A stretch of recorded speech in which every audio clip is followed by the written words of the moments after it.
2 of how I got a van for Vanlife. Let's talk about this van. In my last post, I talked about how I got my last van. She was a 2000 Ford E250 conversion van that I built out myself. I paid $5,600 for her, and I actually bought her with a loan that I got through the credit union at like 3 point something percent.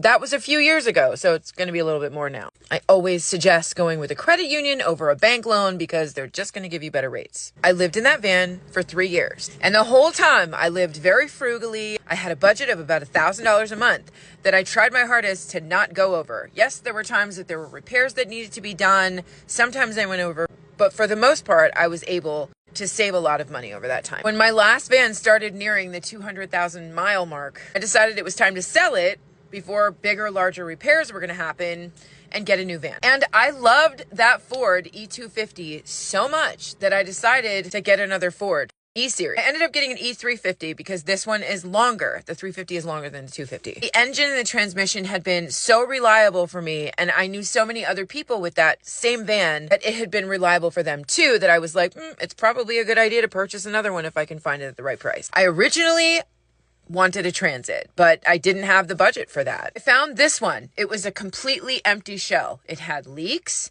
It has a bus door. It's got a high weird roof that's like double roofed. It's fiberglass. There were some quirks with it. But when I saw it and drove it around, I knew it was a strong engine and transmission. She had low miles for the cost that she was listed at, and she was listed at about $9,000 when I first looked at her. The seller came down to about $8,000 for me. I wanted him to fix the door before I bought the van. The door, it has some quirks. It's been backed into, so the door, which is a bus door, is actually a little bit bent on the frame and doesn't close super tight. It's still safe.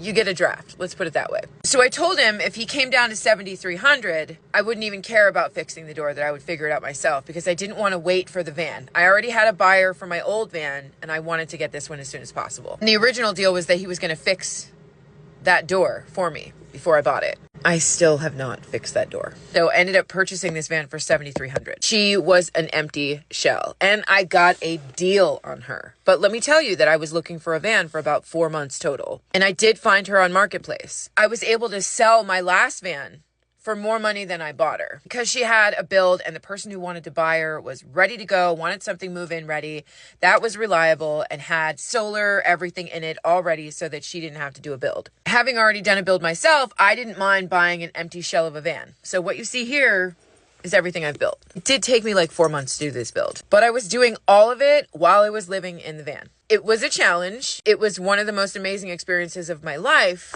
And if you look at my van, it's absolutely gorgeous.